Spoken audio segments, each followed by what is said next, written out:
Kwajalein, Eniwetok, Ulithi, down to New Guinea. Biak Island, there's a big harbor, there's an island like in front of it. It's full of Japs.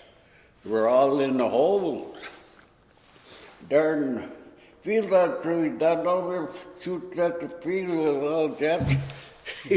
They're all mixed up. We start out by just seeing, tell me what your name is so we have it on the tape. I ended up in New Guinea. I went to Mindanao before the invasion of Lake Island. Really? Yeah, while I was recon, we went in a big peninsula out there. We had to discover what the hell was over there. That's where the Tulasong gang, like the Tong Chinese, the Tulasong, Philippine Islands, that's the biggest group they got is right there in Mindanao. There were great big caves up, that's where they lived. And this was the funny part, we were getting bled for chopping Japs' ears off. And the government was buying them. 20 centavos a piece. These were the Tucson boys. I don't know what the name of that outfit there was on the right side. They went up there and got them Japs to do that. So were you were here? 25 centavos, that 35 cents a pair of Jap ears. They cut them off and turned them in. I'm going to interrupt 1 second. I just want to make sure I get this on tape. Your name is Bob Greene. Greene, Senior. Greene. E-N-E. Okay. Yeah, there's 3 of us Robert Greene in this area. Oh, is that right? Yeah, it was like that in the army. They had to send the other guy some other, but he was reading a letter here. I just happened to be a couple of guys from him. He had the same name. He was from Tennessee. So when did you enlist in the Army?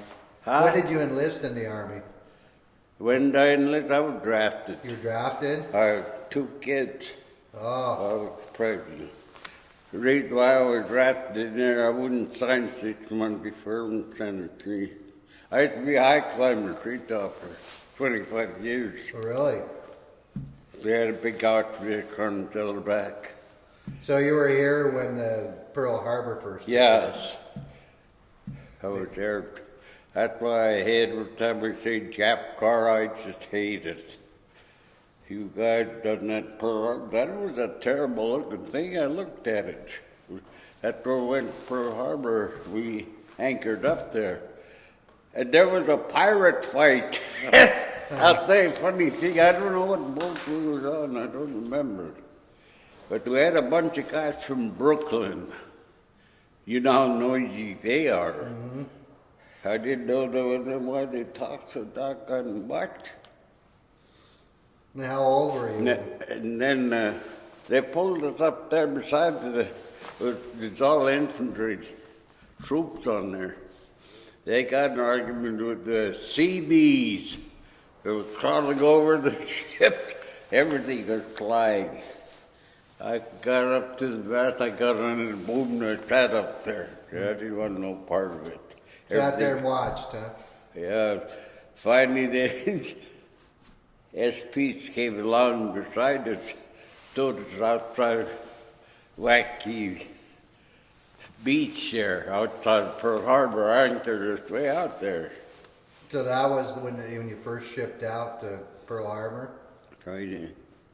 And then after Pearl Harbor, where did you end up after shipping into Pearl Harbor? I went to 1944. 44? Yeah, 45 and 46. I went as far as Okinawa. You were in the invasion on Okinawa? Well, I won't call it an invasion. I went ashore. Went shore? 3947644. See, I was a warrant officer. Oh, you're a warrant officer? Yeah, so I was started as a PV. First, when I was training in the infantry camp, there was a big one down in California, the biggest on the coast. Hard, 17 weeks, graduate with a 32-mile hike all night, 8 hours. Huh. Full heel pack. All them guys that was in the middle state had blisters on us. They wondered they had foot infections. They wondered, gee, you ain't got no blisters. I just come on logging camp, see, walk all day. And you guys ride horse, you farmers ride horse all day. They get a kick out of it. That was in training in California in infantry school. What? That was an infantry school? Yeah, the whole, about 1, 2, 3, 4, about 4 or 5 regiments there. There must have been about 20,000 there in that camp. What year was that? 44. 44? Yeah, I went there in, let's see, April, I think, was to graduate in July. You have no free time in that infantry. There's Work always all- something to do. Keep you from going someplace. Yeah, I was a model soldier while I was there also too. Then training on guard duty there. This was one thing when they made me a model soldier. I was at the corner of these barracks here. Here comes a Jeep coming in. I didn't see no flag. I didn't see no star on the Jeep. And it was the general of the post. I hauled at them. I jumped in from the Jeep. All right, bail out, you guys. Come see your pass. Going to a restricted area. The general sat there. I went over to him. I said, get out. I'm a general. I don't care who you are. Get out. You know this is a restricted area. He wouldn't. I butt stroked him, knocked him down. They gave me a big write-up in the paper about that. Mean Indian, they said. Then we were trained that way. Uh-huh. That poor general went one day in combat and he was dead. Both Germany. There are a lot of them from here was on the camp. Most of us all infantry boys who were all down there. And how old were you when you were drafted? About 24. And you had a family? 2 boys. 2 girls. 2 girls? The girl, my wife was pregnant. She had the baby before I shipped across. Then what were you Then, doing? then when I was in there for a while, about the 8th week, and the company went into the military, which way to get me out, come back, because I had an essential job as being a high climber, see. And Superintendent of Cronzellerback, I knew personally, his name was N.O. I'm here. I'm going to finish it. So that's Well, what you did before the war, you were a high climber? Yeah, many years, about 25 years I've done that. Tree topper. I have there's pictures of me down there at that senior citizen where I was up. I used to stand on top of the tree after I cut the top off. Now I can't even walk straight. Big trees back then. Yeah, full of what they call you're full of, you're young and full of piss and vinegar. I said that's my job. First I went up there when I was really younger. I must have been about 22, I guess. I sat down one day, I said, nothing bothered. So next time I said, I'm going to stand up. I didn't tell anybody.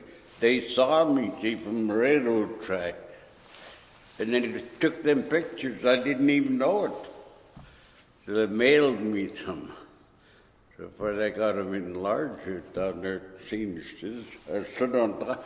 That thing whips it back about 10 feet each way after you cut them off. Gee, it used to feel good. The young then, see. Like that. One day I topped 9 trees. That's the record there. Never used to take the gear off and just walk over the next. All my hands, job. It was hard work, but it paid off. What was harder, being working in the forest or being in the infantry? What? Which was more difficult, working in the forest or being in the army? What was I in there for? No, what was more difficult, working in the woods or being in the military? They equal. This is what made the equal. See, I didn't want them Japs coming ashore over here with my kids. Yeah.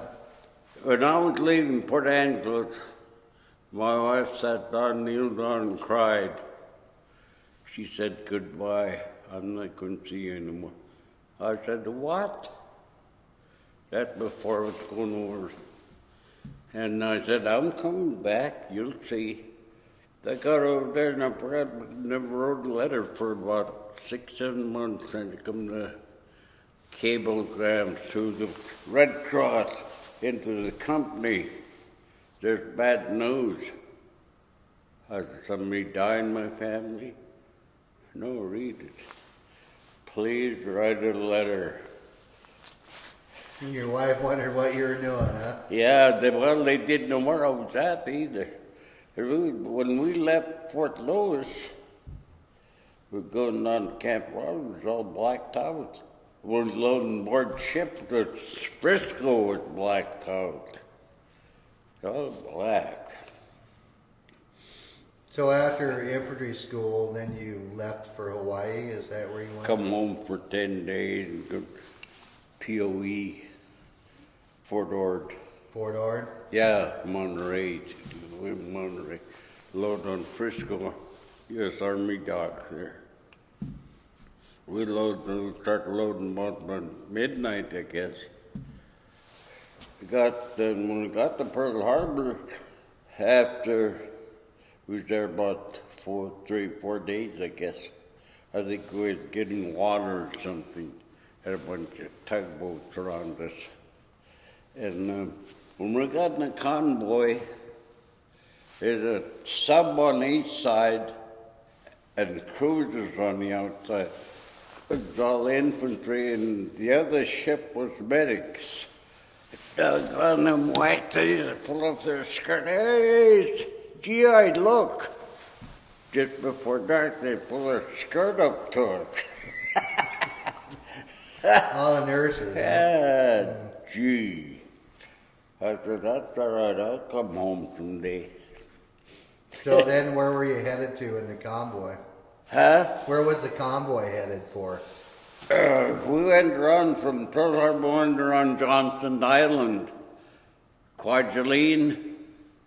See, Johnson Island just southeast of Honolulu there. That was a sailor's guardhouse, I understood. And then I on the met Navy guy there, Navy guy in, I was Leyte Island at Tacloban at capital city of Leyte Island. They got into buddy and said, "Hey, GI, come on over, I'll give you a warm soup." See, we knew we packed nothing but rations. Went over the floating dock, went in there. That man said, "Hey, Bozo, where'd you get that dry land sailor from?" Had uniform on, see. Every dry land, they're quiet. Full of life. And then you went to Kwajalein after that? Kwajalein, and we talked next. That's Marshall Island. Mm-hmm. Then Ulithi is Caroline Island. You go south from there. Pillow Lee was right there before Philippines, see? They were battling there when we was going through. I don't know what 24th Division, I think. It was in the Marine, 6th Marine Division. Bitchbox was talking to us. So when you got to the Philippines, had the invasion already occurred? Had the Americans landed Yeah, already? well, they were on their way when on shore. But the third wave the first wave, the guy's supposed to hold first still. So they went down and come up with an invasion. But we thought there we headed north then. Us guys went up there, we found them holed up there. They had a bunch of holes in the cliffside up there. And where was that? Lately. Leyte Gulf? Yeah. There was some down below, but up north further was mountains like that. So the Japanese were squirreled They were away in holed their up caves. there, yes. I didn't see any of them holed up in New Guinea. Oh yeah, Biak Island they did the same way. But the main island, there was nothing but jungle. So what was your job in the when you landed? Kill the Japs. That was your job. What was your rating? Huh? What was your rating? Warrant officer, one. I was there with right after the war was ready to come back. See, I was a corporal for about maybe a month, then I worked up to buck sergeant. From buck sergeant, when I got into POE, come back home, that was in Tacloban late after I come back from Okinawa. A whole bunch of us come. What the heck gonna do? Well, they were holding us for a while too to invasion of Japan. They were going to invade the southern part, and there was nothing on there. Before they dropped the atomic bomb, huh? Yeah, we were jumping that high in the air, boy. Threw our rifle towards the steel helmet away. Glad you didn't have to invade Japan, huh? Hey, Sergeant, keep your full field back. We don't know if it's over. So in the Philippines, did you encounter any Japanese yourself? A what? In the Philippines, did you run into any Japanese yourself when you're there? Good. No. They're just the Filipinos over there altogether different. They're way back. Way back. And then after There was a lot of. When I left Philippines, come home, we got in this perennial thing they called Base K, as a depot, you know. But there were lieutenants in the middle. There were 4 cases of whiskey, all open, 40 bucks a bottle. We bought it. About 2 drinks, we were all out. $40 a bottle, huh? Yeah, Tacloban, Base K, Lieutenant. And I mentioned this when I got in. They come to a base down there in California, Sacramento River, Camp Stoneman. There's another depot. We're back down. No, there was a ship come up there. Marine ship, transport, medical, hospital. That's how I came home through here. Did the, what was the worst time you had in the military? What? What was the worst time that you had during the war? When I was in the guardhouse up there at Fort Lewis. Well, at Fort Lewis, you got thrown in the Yeah, guard after the war. After? Yeah, when we came home and landed at Tacoma, went to Fort Lewis, North Fort Lewis. There's a 2-day pass they give us. Well, I come back 2 days later. I couldn't keep up with time, see? My pass, I'm overdue. Walked in, There was a major sitting there. Green is back, huh? All in one piece, sir. So they gave you. And then, yeah, they called the MPs. They were at the guardhouse for 30 days for being 2 days late. Oh, 2 days late going down to POE. They just restricted me to the areas till it got loaded. But I'll tell you, we was having court. There was 2 majors, 2 lieutenant colonels, and 1 colonel. Big outfit.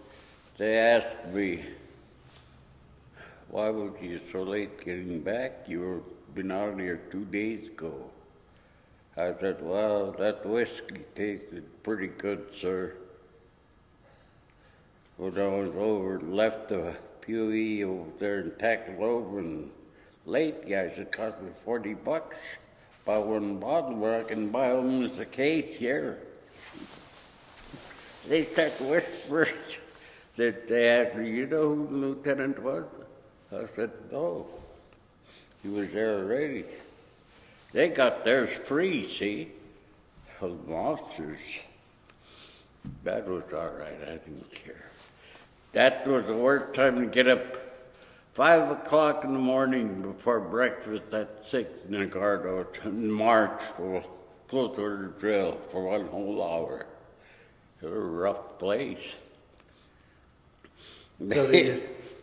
They asked me, and then the captain asked me there, he said, was it worth it? I said, let me out. I was out the next day. Out of the Army?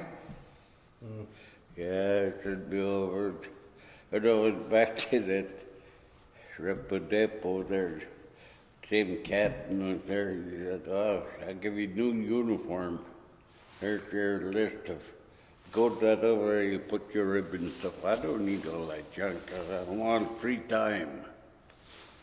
So you spent a lot of time on ships while you're in the military. Yeah. What was it like being on the convoy Some ship? of the boys, when we were down there at Camp Roberts, we saw each other. But different weeks, see your training, not all at the same time. At 17 weeks, long time. First thing you knew, it was July. Had to fight them rattlesnakes and tarantulas up in the hills. There was a guy next to sleep next to me. He was from Utah. He was a Mormon. Big, nice guy, big, about 6'6". He always had his little Bible out sent to me. He said, you got one of these? I said, no, I got one in here.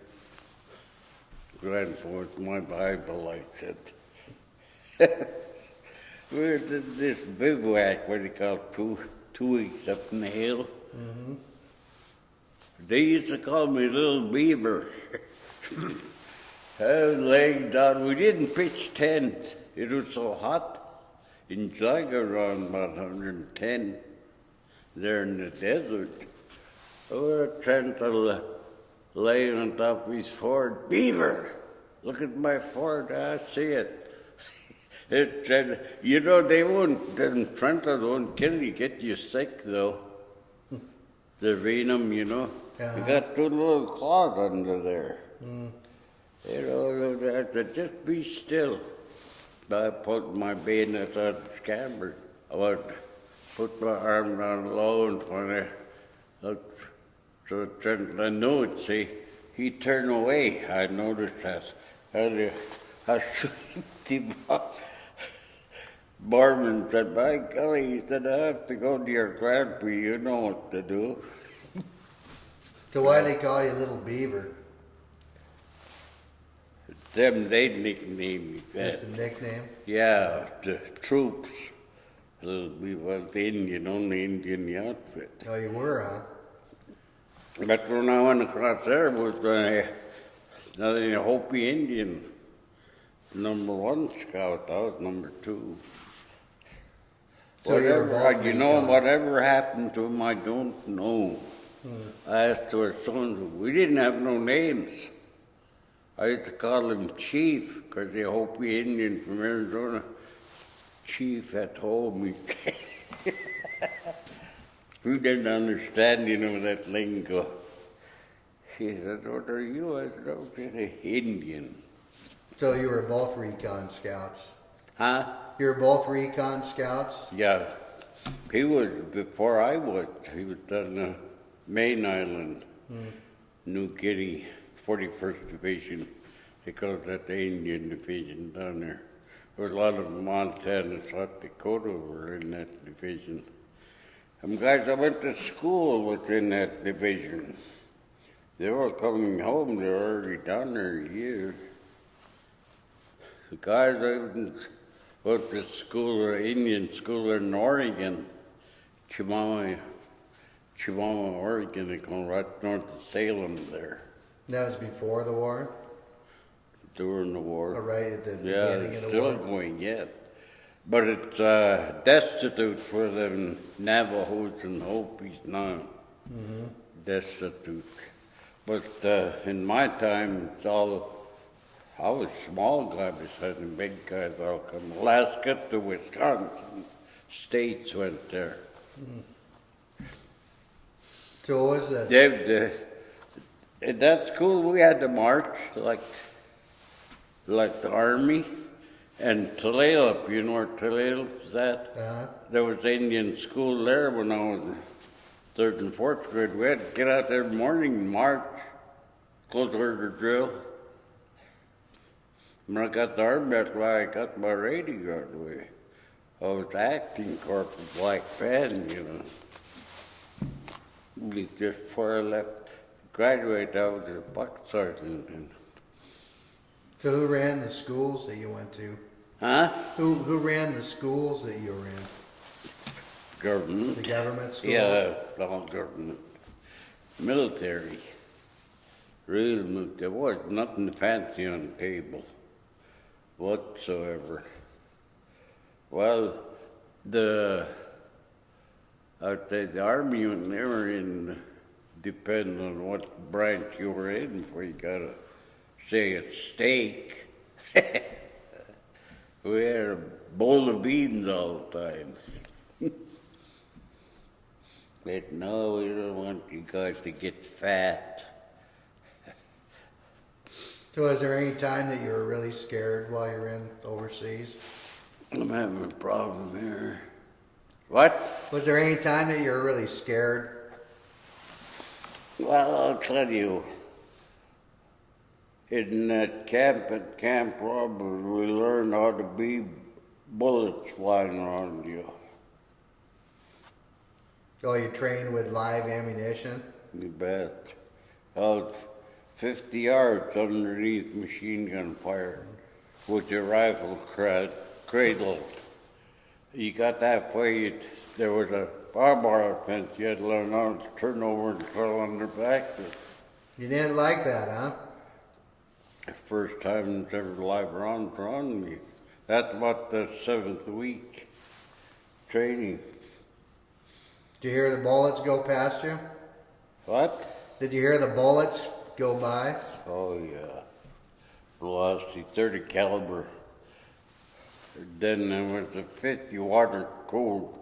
After that, and fired so long in the 50s, they cracked the real bad. We went under fire under artillery too.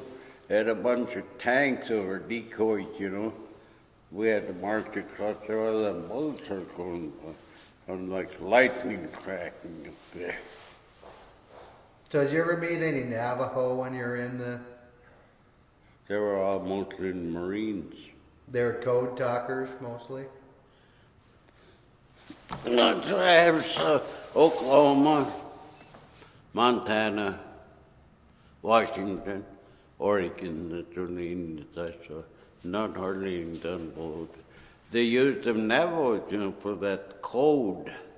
They broke the Japanese code over there. Must have been below Tarawa. I was by that place. What ugly place.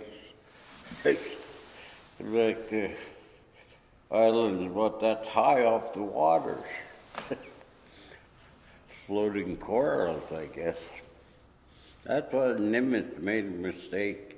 Admiral Nimitz, Navy, he argued with General MacArthur. MacArthur told him, go ashore now. We were on the radio when we was coming to Honolulu.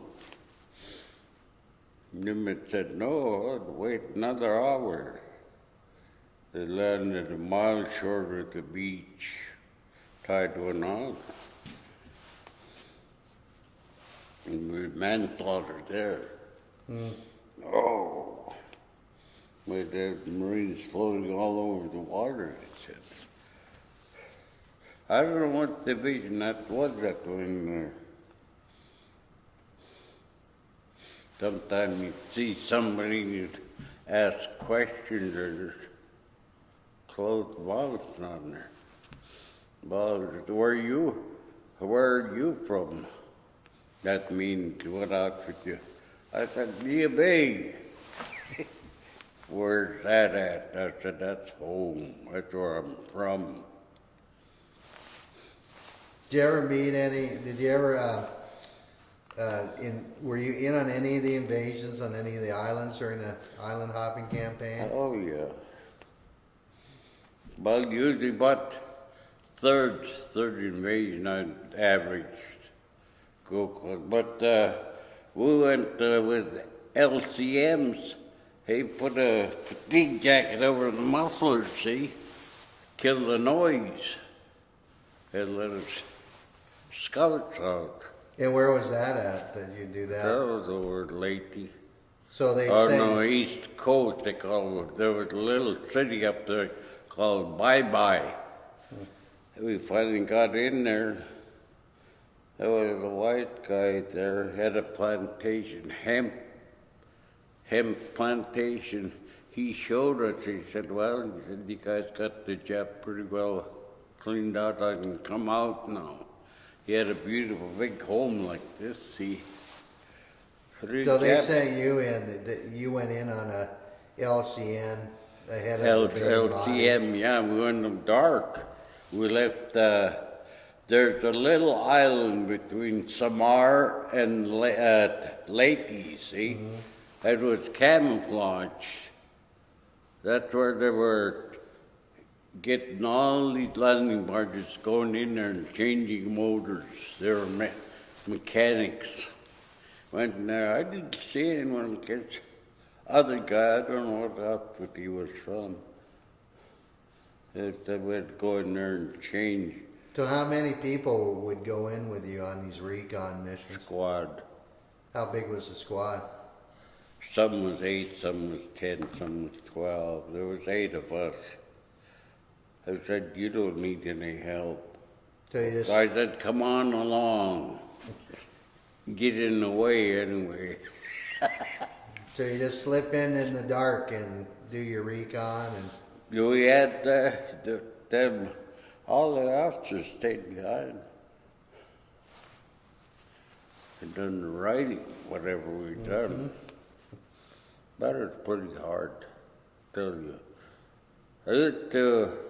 When I'm home, I bought some tapes and try to see if I could discover something. Like a buddy, you know. There were 2 guys from L.A. come up to Port Angeles to meet me. We trained together. They were in Okinawa, too. 2 Mexican boys. I just knew one by Garcia. And we was in Okinawa. Those were called Suicide Hill. Where Japanese committed suicide instead of being captured. Mm-hmm. It was a disgrace for them to get captured. So do you remember a lot of the people that you were on recon with? Well, no. I know some alternate training officers. But a lot of them over there, when we was over there, kind of stayed away from us quite a bit. I don't know why. Well, we were quiet, see. We didn't talk much. So what was it like for you to be in a regiment that you were one of the few Native Americans in?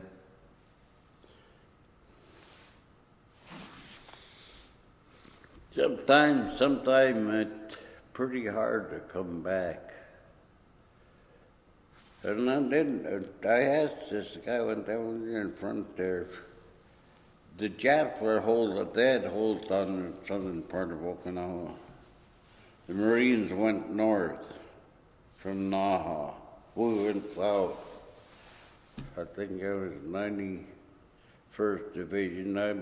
I got in 10th Army Corps then when I got in there. We were helping out the invasion. She actually knew what the hell was going on. And we got to Suicide Hill. I asked his buddy, look, they're disappearing. They were jumping over the cliff. So you actually saw Land that. on their head, see. After atomic bomb, I was wondering, let's go to Suicide Hill. Well, going down there were buck strokes and all these guys and take their gold teeth out. So you, after the atomic bomb was dropped, the Japanese still kept fighting in Okinawa, did they? It was at ease. That was the end? First, when Sergeant was throwing our stuff around there, he said, how do you know it's over? He was just strictly military, that's why. Didn't want to see us have a good time. I never, well, we never saw hardly any booze, never thought of it. We had something to do, that's why. I was a hollering buck sergeant. I had to be. Or I said, well, just take these off, you can't holler. I hollered at ease, as loud as I could. So were you in any battles while you were in the Pacific campaign? Any bad firefights or? What? Were you in any bad battles in the Pacific? No, we seemed to advance quite a bit. And that infantry, you just reconnoiter if you're pinned down. Reconnoiter. Get back together, see, start. Because a lot of them, younger guys, always get lost. Going up one day, tell me go this way, go that way. We'll see you there. Well, sometimes they run short or off, or I don't know. So is there any time that you're out on recon that really springs to mind that you remember that was dangerous or? No. But once I really got scared one time with it. We was in a pop tent. And that was on Leyte Island. And we didn't dig in. And it said, if you're on pitch 10 pinch, go ahead. I was laying down with the rifle beside me. It was going like that. There was a land crab coming in. Made it. Okay, don't shoot the crab. Get the damn thing out of here. Scared you, huh? Well, the Japs, they like to sneak. They weren't that good sneakers, so. The Japanese are they're poor shooters. They couldn't hit a target with, you can no bullseye with 10 rounds, I'll say. They were all far side, shoot far over us when we were crawling underneath. Either that or they got bad eyesight. They weren't that good of shooters. So were you a good sneaker in recon? A lot of times. Quiet? Oh, yes. I could tell you a lot about that 39476844. Was WO. Your friend, the Hopi Indian, was he in the Pacific with you? What? Your friend, the Hopi Indian, was he in the Pacific with you in recon? He was in there before me. He come from the old the 41st Division. And we become part of a 41st Division on the Sebiak Island, where we recon there. We found out where the Japs were at because that airfield, there wasn't nobody there. So he was he in your squad? Oh, yeah. Navos are like the two. They're all right when they're together. They're a little bit noisy. Talk their language, that's why. Too noisy. I didn't even know the Hopi. I asked the sergeant, I said, what the hell happened to the Hopi? Quiet. I had to understand that. It was pretty nice. Just like a buddy. He was good. He was good in recon, though, huh? He had a brother in Italy. I think his brother got killed, you think. He was telling me something about it. I didn't pay attention.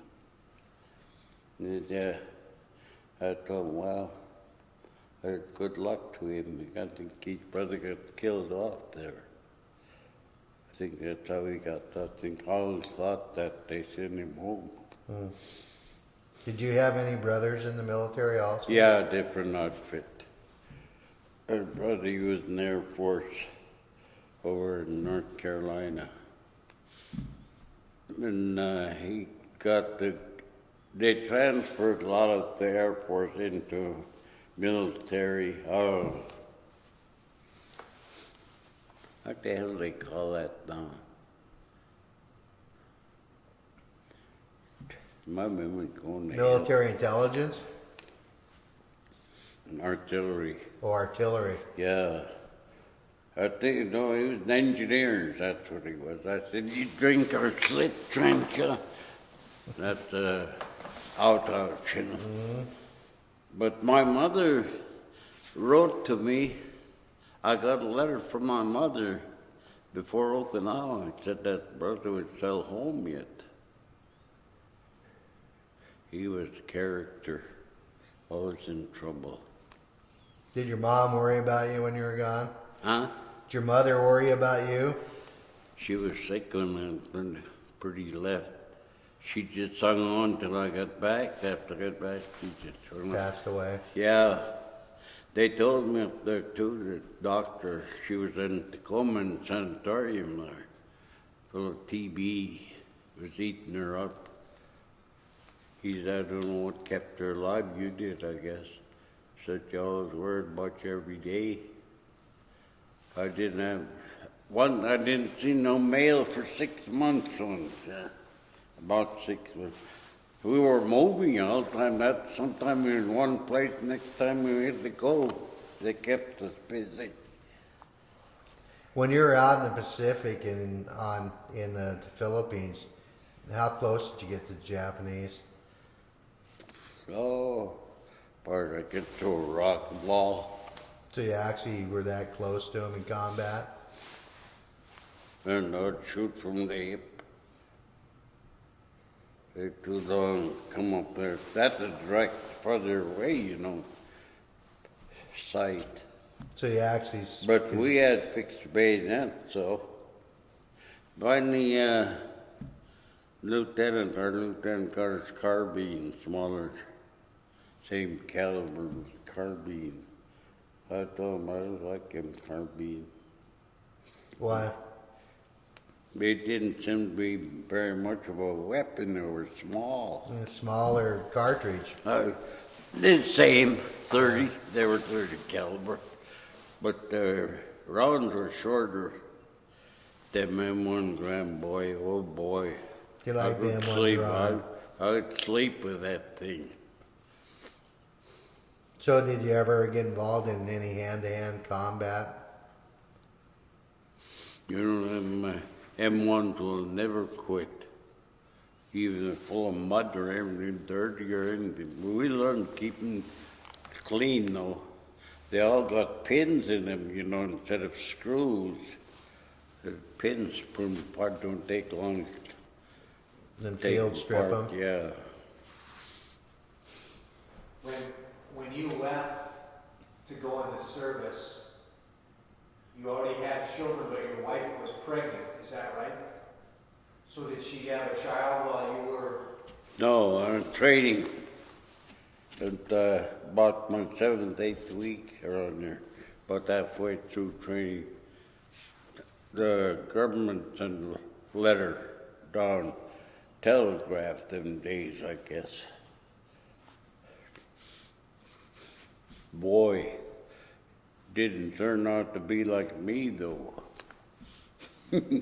How'd he turn out? No, not good. Got in trouble. You know, all my life I've never been in trouble, hardly.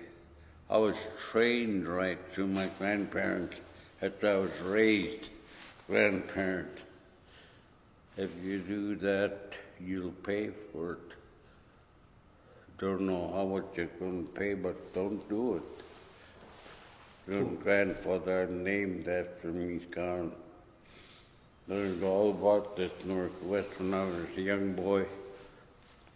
Were they alive when you went in the military? Yeah, he died after I come home too. Right after I come home, he died. They were looking for me. I was bar hopping in Seattle. They couldn't find me. When finally I got back to Fort Lewis, then there was a call here for you. I said, "What about what? Aren't you guys doing enough damage to me now?" But no, he said, "Your family, your grandfather died." "Which one?" I said. "Dan Tucker." I said, "That's on I'm named after. He's raised me quite a bit." When I got home, my uncle said we looked all over. We had MPs, SPs, and whatnot looking for you. Grandfather's hollering for you. You know, when you're over there, too, after so long, you forget about home sometime. Because you're out there looking for that guy. And he keeps you busy enough to find any relaxed moment sometime. Japs were sneaky, but they were noisy too. They didn't sneak that good. They couldn't run out there. They just, some way like they walked, their legs are only about that long. Like a little crab. I hope we let him run for a while. Don't shoot him. We weren't allowed to shoot, see, give away position. While you're on recon, you weren't allowed to shoot. Yeah, we had to learn our. When we had to learn to crawl, we had to take the bayonet in our hand. Never had to use it though. It was best to be quiet. We sit down here and Japanese officers in the Philippine Islands had all their Filipino ladies marked. Had gold tooth. Mm. What did your grandfather say after you joined the military? Before you left? Yeah, I was a little boy. He told me, "You're going to have my Indian name." I'm chief of the tribe here. And what's your Indian name? Hushtaka. H-O-O-S-H. Hush. T-U-C-K-A. Taka. Ushtaka. Yeah. And what does that mean? Couldn't pronounce his name. Tucker. Tucker? That's how he got his name. No. That's what he. I don't know what the. See, the grandfather come. Oh, it's that tribe. A lot of this tribe here is mixed up. A lot from across the Vancouver Island. Relatives over here. Quillu down below is parked here. Quinals is parked here. This during those days, this was the best place to live. There's seafood, it's all over, fish both sides of you. Clams on the beach, mussels, everything. You learn to eat them when you're small. When you get big, you crave them. What did your grandfather say about you being in the army? What was his name? No, what did your grandfather say to you when he knew that you were going away? He didn't see me. He didn't? No, I went out silently. They didn't know There you used were to be leaving? a bus here. I went and sat in the bus about half hour before it left. I didn't tell her. Only one that knew that I was going in was my wife and mother, Dad. And your mother? And what did your She mother was say? at Port Adams when I was going to Fort Lewis before I went to training camp. We prayed in Indian style way. Before you left? Prayed, yeah. That you'd come back? Then she left the Dad here when Dad was giving her a bad time. He was jealous over her. He beat her up, see. Finally, she told me one day, she said, well, Bob, I want you to look after your brothers and your sister. I'm leaving. So I raised them when I was a teenager. 19 years old, I raised 6 of them. Dad, when he came home, he worked contract like 37 years. Be to work your mom, said, I don't know. What did you do when you came back from, after World War II, when you got out of the service, what did you do? I went right back to logging camp. I got my job back again. High climber. First, it asked me to do something easy first, so I get coordinated to see the muscles. Was clumsy a little bit, but it came back. Them cork shoes, we call them cork shoes, see? I'm going to learn how to walk on the log again with the tipping sideways. Do you think that you had an advantage in the Army because of the knowledge that you grew up with, that your elders taught you living in the woods? Did that help save you over in the islands? You know, it's hard when you come out sometimes life or death. To get back to where you used to be. That's pretty hard. When I got back here, I became an alcoholic. I walked down the Bay Street way down there and there was a whole case of whiskey. Didn't care about law and there was strict law and order here, you know. Government policemen weren't allowed to even have a smell on your breath. You went to jail. 30 days of just a smell on you. There's that. The policeman told me we got to have fun, Bob. I said, you bet I will.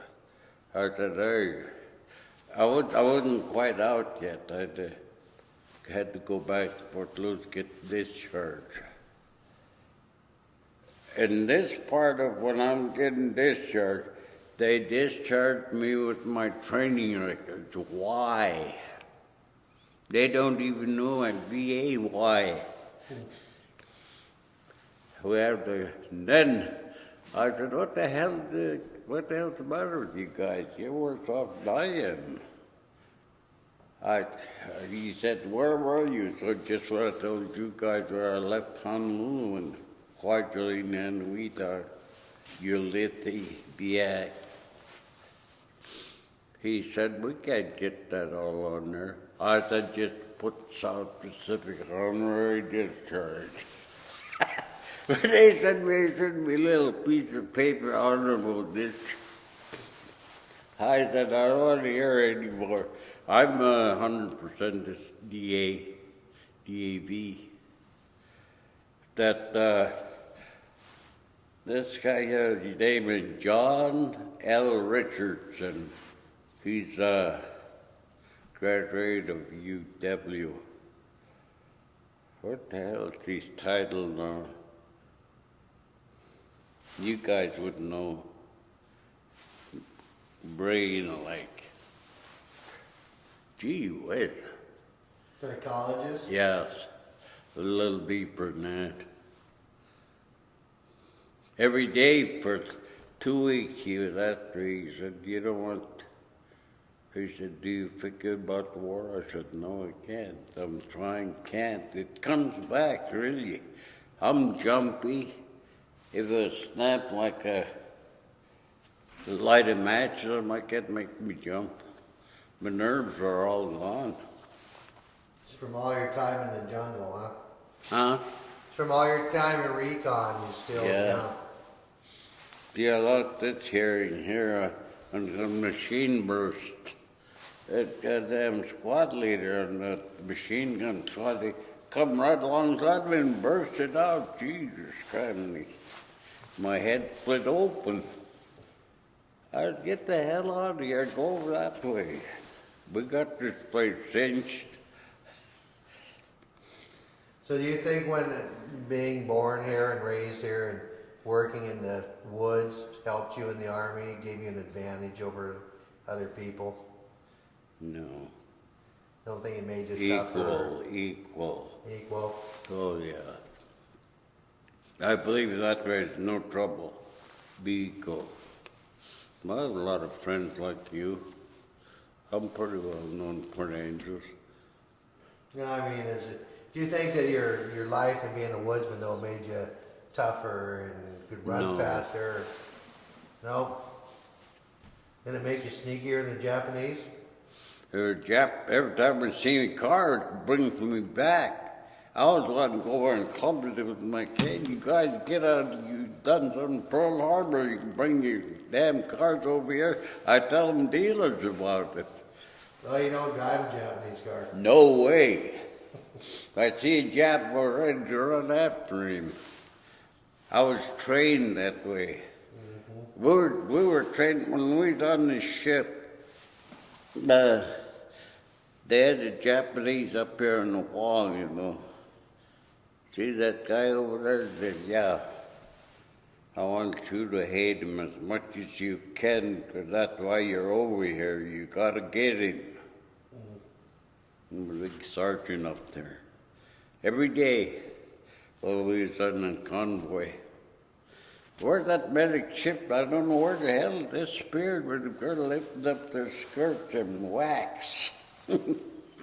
Every see, we come close together at night, see? Mm-hmm.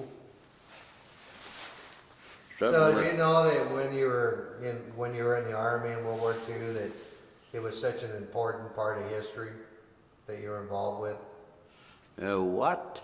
Did you know that World War II and what you're involved in would be such an important part of history in the United States and the world?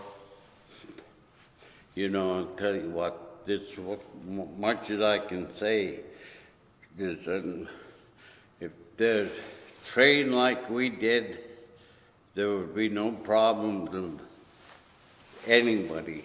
We wouldn't have no problems with anybody. The men for the camp, I noticed they done away with all that. Why? These guys go in the Marines. I have nephew in there now. I said, do you take a 32-mile hike? No. Not But I the said, same. what's wrong with you jarheads?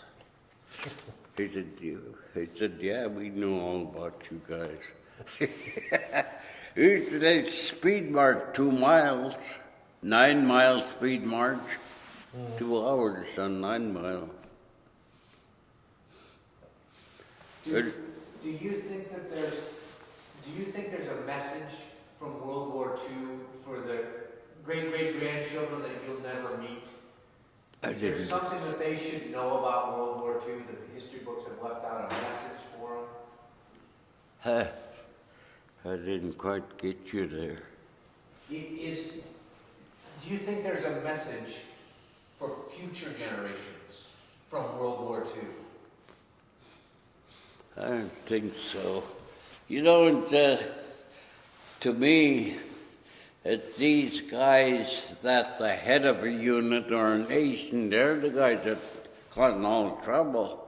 But that the Iraq guy over there, I always holler when I say, drop that A-bomb, so we can be at ease. If they had it, that's what they would do to us. So it's best for us to do it first. It'll be no problem. But I talked to this guy, Archie Frankie Smith. He was in Czechoslovakia, I think that's where he came in through. His brother came in southern part of France. They were all in the Bulge, Battle of the Bulge. They were pretty tough over there. We heard about it when the sergeant's paper come through. What would you want your grandchildren and their children to remember about you in the war? They understand me quite a bit. They understand. One, he don't like Japs already. 10-year-old. I don't let him tell you what to do. You didn't know. I won't. When we're down, the mother play, Grandpa, there's a Jap over there. Go give him a headlock. Now, he's at 10 years old. You're great-grand. I'm a great-grandpa. I got about 22 of them. Once in a while, they want to hear. They always ask me questions. Yeah, I only go so far. I said, wait till you get big, you can join the Army or join the Navy, join the Marines or something. You got to be trained so nobody will come around here. You proud of the understand. time you're in? Huh? Do you feel a lot of pride about what you did in the war? No, a lot of worry. All the time, mothers, grandmothers, and Mary. They try to keep busy, see, so they can't be reminded of anything like that. I talked to my uncle, that's the grandpa, he said, he talked about you every day. Well, he's the one who went after my mother, send that cablegram across, write a letter. They're worried about you. I told him, I said, I'll come home when it's time. We got to win the war. A lot of that kind of stuff, though, in the service is scratched off. We couldn't tell them where we were at, really. Some of these days, still today, I look at all these police action they're doing. Now, don't they just go in there and get it over with, like we did, instead of just having little cowboys and Indians one day, another cowboy and Indian another day. You'd go after the whole work at once. I'm not I'm not war happy, but that's the way I was trained, see. He said that our captain of the company we were training, he said, do you know what you're in the Air Force? I said, yeah. What? I want to save you, and I want to save my family. How's that? You go to supply sergeant and get your corporal's stripes. Yes, sir. What does it mean to you? What does it mean to you when you see the American flag go by? What do you feel when you see I was only in infantry, Montreal infantry camp. There's only one flag. That with the gold fringes on it. That's the only flag you really have to salute. And they told me, too, after I got a letter from VA, said you don't have to stand up because I got no more balance. After this, you can sit down to just pay attention. You know, I noticed that here real bad about the flag.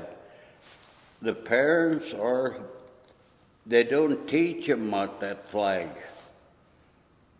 We're in a big gymnasium back there, basketball game going, when I get up the national anthem, you know, they'll walk around like nothing happened. I get up my boys, grandchildren, I said, you get up there, hold your heart. He said, why do you have to hold your heart? So they can't shoot that bullet in there. I said, that's a custom. They're learning, though, pretty well. You know, I learned quite a bit, too, while I was in the Army, being amongst others from out of the state of Washington. In my younger days, it was hard for us to get along with a white person. Port Angelo was really prejudiced. We wouldn't go